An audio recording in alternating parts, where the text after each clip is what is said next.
Asante sana. Please, let's be seated.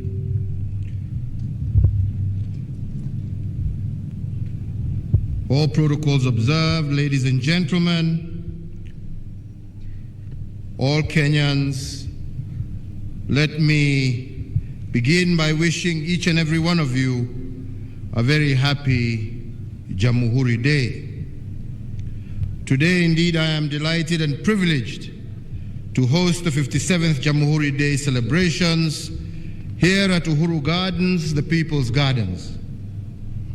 This is the exact place where the Union Jack of the British colonizer was lowered and our national flag hoisted on midnight of the 12th of December 1963. And as we hoisted our national flag here at this People's Garden in Nairobi, one of our heroes by the name of Kisoi Munyao raised the same flag at midnight of Independence Day at the peak of Mount Kenya, this being the highest point in our land where we wanted to declare to one and all that Kenya was finally independent. The joy of December 12th is that we celebrate two critical milestones of our independence journey. And I say so because the transfer of power from the British to our founding fathers took place in 3 steps over a period of 18 months. The first step was achieved after the May 27th election of 1963.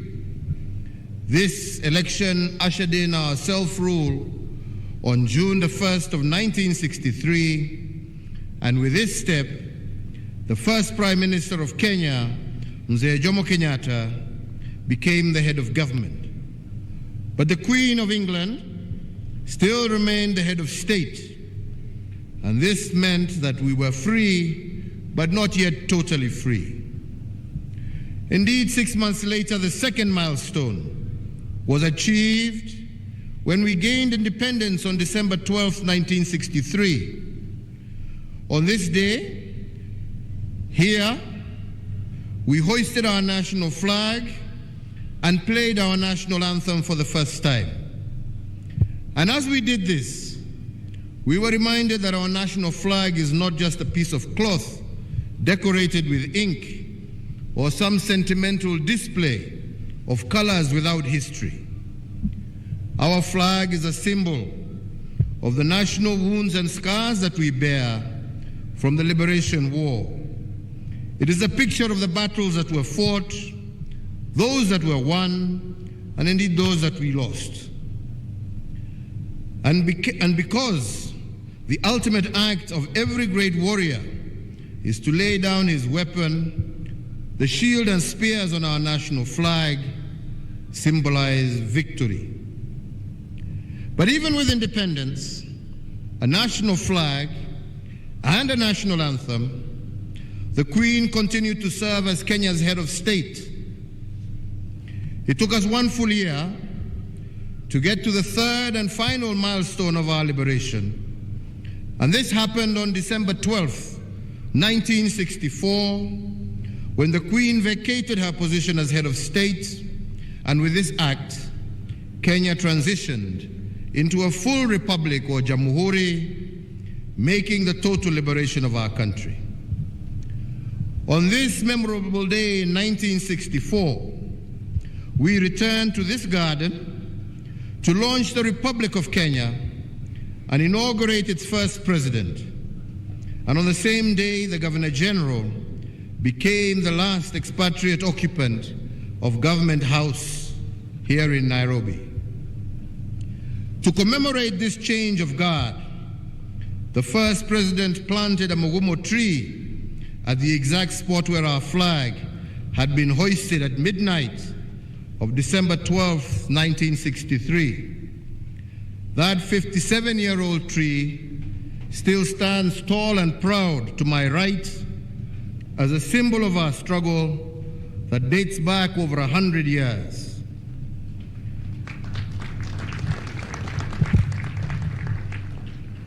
This December 12th is therefore a joyous day for Kenya because we mark the 58th anniversary of our independence and the 57th celebration of our becoming a republic.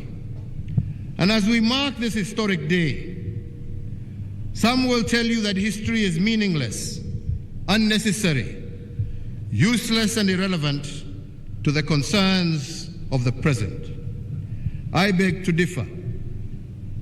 History provides invaluable lessons to be learned and gives context to the present. By looking back, we are better able to look forward. Learning from the past means that we can build on its good, avoid its mistakes, and most importantly, it is a constant reminder of the ugly, so that even as we forgive, we must never forget. Fellow Kenyans, why did our founding fathers choose Uhuru Gardens as the place to celebrate Independence Day in 1963 and the Republic status in 1964? Why did they want generations to memorize about our history, the untold atrocities visited upon our people, and all the evil associated with colonial rule? This ground on which we stand today were at one time also known as the Langata concentration camp. During the Liberation War, this concentration camp was the most notorious clearinghouse for our liberation fighters. In fact, it is estimated that up to 10,000 of our gallant and most feared liberators were confined in this camp at some point or another, and most of them did not survive the wrath of the colonizers.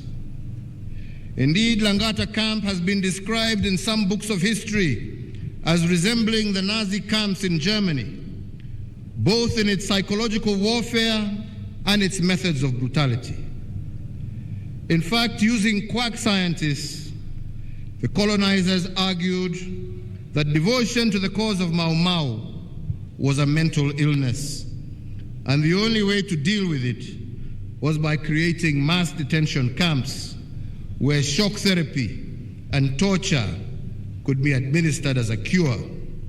And that was part of the logic they used to create the Langata concentration camp where we are seated today. So by creating this garden as a place of remembrance, our founding fathers wanted generations to recall the darkness of our colonial past, but not to be stuck in the pessimism that dark memories can breed. They wanted us to turn darkness into positive energy, the way they did it in concentration camps. Instead of breaking down in the camps and breaking down because of colonial brutality, they only became stronger. But there are other reasons also why our founding fathers brought us to this place of national remembrance. Each time we gather here, they wanted us to face our national fears and demons with courage, more so because no condition can be considered permanent. They wanted us never to question in the dark decisions we made in the light, mainly because the long walk to freedom was a walk of faith. Most of our liberators had no idea whether or when freedom would come. In fact, many confessed in their memoirs that many times they had doubt that their cause would ever see the light of day. And although their walk to freedom was long and hard, the only thing that sustained them was the burning conviction of the righteousness of their cause. They were troubled on every side, but never distressed. They were perplexed, but they never fell into despair. So, fellow Kenyans, when we congregate at this place of remembrance, we are all called on to renew the soul of our nation. We are called to appreciate the pain felt and sacrifices made by those who went before us. The fallen soldiers and heroes buried in unmarked graves in prisons and camps all over our country. And that is why the project under construction behind us was initiated.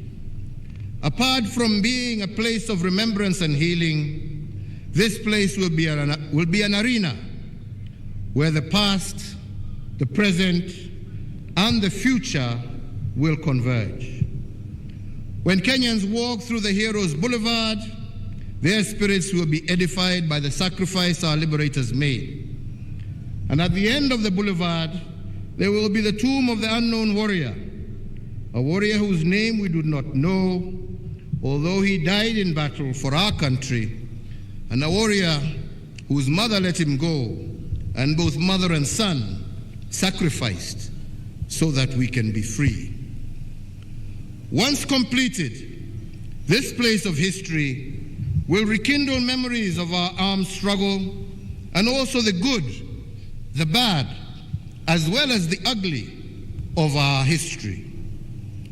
At the Hall of Legends, it will bring alive our legendary ancestors, including Mzee Jomo Kenyatta, Mekatalili Wamenza, Koitalel Arap Samoei, Jaramogi Oginga Odinga, Nabongo Mumia, Laibon Lenana, Dedan Kimathi, among many others.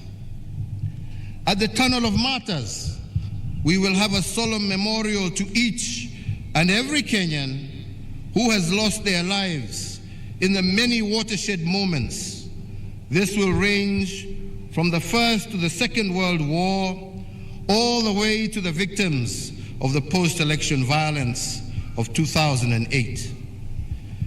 In the rope gallery of this museum, a named rope will be dedicated to every one of the 1,090 heroic souls that were hanged during the colonial era.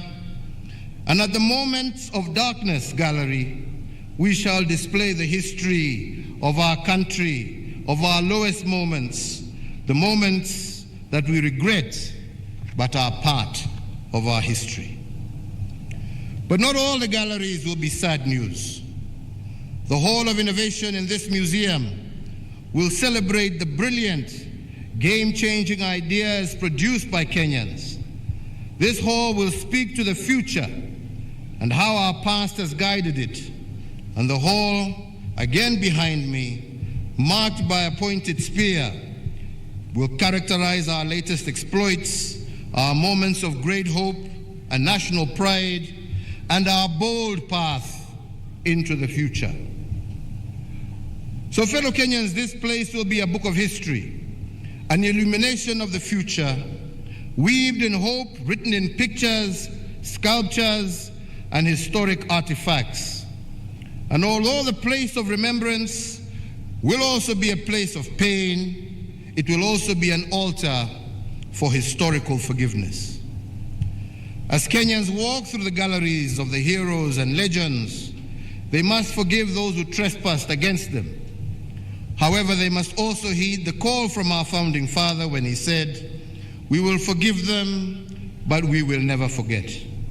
We must forgive our transgressors, but we must never forget their name. Fellow Kenyans, finally our founding fathers brought us to this garden of remembrance to teach us that nation building is not a sprint, it is a relay. No single person or group of persons can make this undertaking alone. Liberation was achieved because it was a product of teamwork, and it must be recorded that the founding fathers were not a team because they worked together. They were a team because they reinforced each other and had deep respect and trust for one another. They taught us that nation building is like building a house. This endeavor is a product of teamwork and not individualism. They built a firm foundation for a prosperous Kenya. Others amongst them built the walls and others roofed the house. Everyone had a role to play, and no role was greater or lesser than the other. The same is true today as it was then. We are building a house called Kenya, and there is no place for one-manism in this project. It is the collective work of every able-bodied Kenyan. And yes, we will disagree at times, but in our disagreements, we must always remain respectful. In fact, respectful disagreements are what lead to reconciliation. More so, because when we disagree, it is a sign that we are making progress. The making of a nation and the building of a house are a living process. They cannot be static and must be dynamic. Errors are made sometimes, and renovations must correct them after the house is completed. Indeed, in the recent past, in December of 1991, it was established that the one-party system was a design error in our nationhood, and the advancement of the Republic had outlived its usefulness, and we made renovations and changed the system. In 2007, we ran into another defect in our nation-building project, and we discovered that the politics of exclusion, in which the winner takes all, was not good for our country, and we were bold enough to change our constitution and expand the executive in order to accommodate the excluded. And indeed, when the former Prime Minister, Right Honorable Raila Odinga, and I shook hands on March 8th of 2018, it was because we saw a crack on the wall of our nation. We had run 2 elections that costed the country in excess of 1 trillion shillings. These losses made us see that we were staring at a nation divided right in the middle.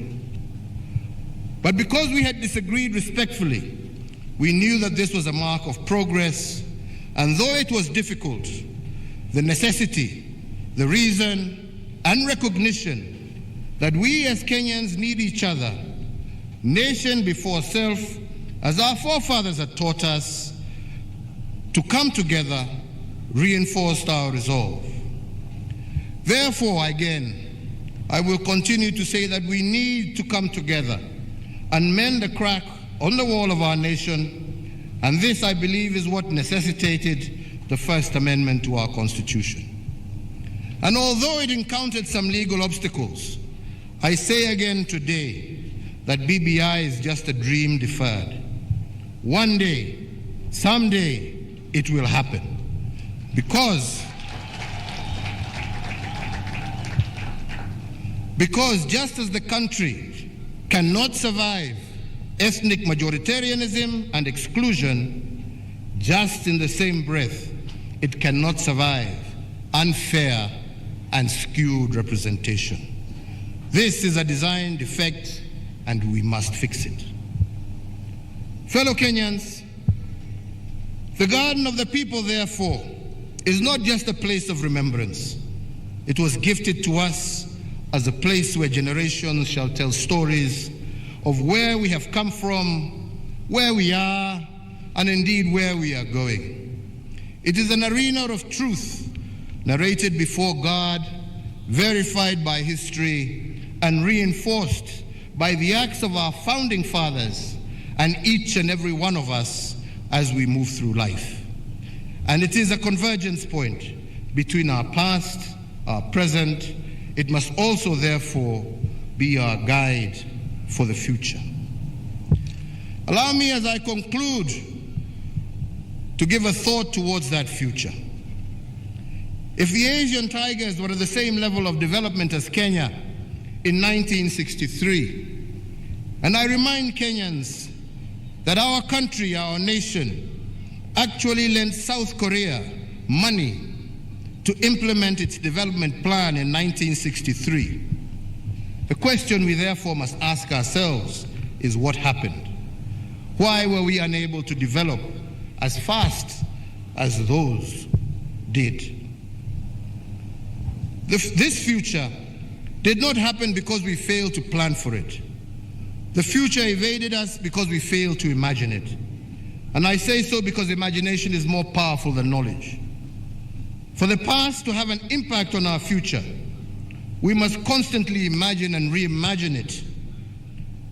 Indeed, as we envision the future, we are also reminded that in 8 years' time, our economic blueprint, that is the Kenya Vision 2030, will have run its course. By then, Kenya will be home to a projected 63 million citizens. And as Kenya turns 100 in the year 2063, we will be home to 100 million citizens. For us to secure the elusive shared prosperity and intergenerational equity, we must be bold in our imagination of Kenya at 100. But our imagination cannot follow the popular path. It must follow the bold path. And indeed, Vision 2063 must be a bold imagination of what Kenya will be at 100 years. The solemn duty of framing how this vision looks is the task of our generation. Indeed, as our children will walk through the Boulevard of Heroes in this park and play in the Pavilion of Reflection, what account of ourselves will we have left in this unedited place of history?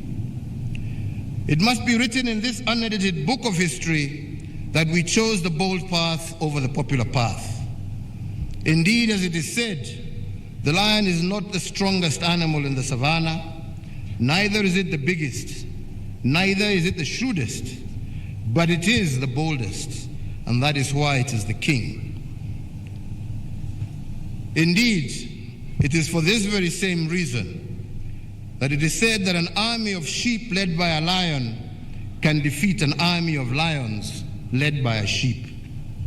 The future of Kenya, inspired by the past and present, must be about a brave imagination. That is why today I congratulate the young men and women of the 19th Battalion of the Kenya Rifles, to whom I have presented the presidential and regimental colors today. We must celebrate our defense forces because when they go to war in the defense of our borders, they know too well that they will either return hoisting our national flag or return wrapped in our national flag. This takes boldness and dedication. So, fellow Kenyans, as I now end my address, I want to remind of a promise I made on the 20th of October 2021, where I directed the Ministry of Energy to fast-track the implementation of the recommendations of the Presidential Task Force on Power Purchase Agreements. I am pleased to note that the pathway to reduce the cost of electricity by over 30% is on course. In honor of this pledge to the nation and response to the concerns of the high cost of electricity raised both by individual customers and enterprises, I am pleased to announce to the nation that the reduction of the cost of electricity will be implemented in 2 tranches of 15% each, with the first 15% achieved through initial actions focusing on system and commercial losses, and this will be reflected in people's bills in December of this year. A further 15% reduction will happen in the first quarter of 2022. In realizing the second tranche of reduction in power bills, I note that the Ministry of Energy and other government departments have initiated engagement with independent power producers aimed at renegotiation of power purchase agreements so as to give our country better value for money for our consumers. I urge the power producers to demonstrate goodwill as we seek to make our energy sector a greater catalyst of our national development. So as we move to the new year 2022, I would wish to leave you with the words of our founding president as he wished our new republic a Merry Christmas 57 years ago. And in it he urged our good men and women to be of service to their fellow countrymen. And indeed his New Year message was, and I quote, "Let everyone who is educated teach others to read and write. Let every man who is healthy help a man who is sick. Let every man who has work find some prospect for a man that is poor and not employed. Let service be our inspiration for the future," end of quote. And with this message, I wish you all a Merry Christmas and a prosperous 2022. Asanteni sana wenzangu. Leo nimesema sitaongea mengi. Juzi nilipata nafasi kule bunge ya kutaja mambo mbalimbali ambayo serikali ambayo naiongoza tumeweza kuyatenda. Siku ya leo ni siku ya kukumbuka mashujaa, wale ambao walipigania uhuru wa taifa hili letu la Kenya, wale ambao wamepigania demokrasi ya taifa hili letu la Kenya. Na hapa ambapo tulipo ni pahali ambapo patasaidia sisi kama Wakenya kujikumbusha mema na mazuri ambayo tumeweza kuyatenda, yale mabaya ambayo tumepitia na ambayo tuwatakikana tusome ndio tusirudie, na pia yale maovu ambayo yametendeka, ambaye lazima kama nchi tujikinge na tuhakikishe ya kwamba hatuwezi tena kurudi kwa umwagikaji wa damu. Ningependa nichukue fursa hii kushukuru wote ambao tumefanya kazi pamoja na wao katika huu mradi wa kujenga hii Uhuru Gardens. Nianze kwanza kwa kushukuru jeshi letu kupitia wewe CDF na wenzako. Jeshi limejikaza kabisa pamoja na wengine, na tujue ya kwamba hata ule mtu ambaye amechora na wale ambao wamekuwa ma-engineers wote ni wananchi na watoto wa jamhuri hii yetu ya Kenya, na tunawashukuru. Na tunasema ya kwamba mbele ya mwezi wa 4 mwaka ujao tutarudi hapa kufungua museum ambayo iko hapa na kufungua hii uwanja kikamili kwa wale wote, wananchi wote, watoto wa shule bila malipo waweze kutembea, wajionee historia yao, wajionee pahali ambapo wametoka, wajifunze kutoka babu zetu, na waweze kujua pahali ambapo wangependa kupeleka nchi hii. Ningefanya makosa kama singemshukuru moja kati yetu hapa ambaye tumekuwa tukiongea na yeye kutoka miezi karibu 14 wakati nilianza hii project ya Uhuru Gardens, ambaye tumetembea na yeye hapa sana na amenipatia mawaidha. Mheshimiwa Raila Odinga, nasema asante sana kwa yale ambayo umetusaidia kutenda. Naonekana hawa wazee wanataka uwaongeleshe, kuja uwasalimie jameni.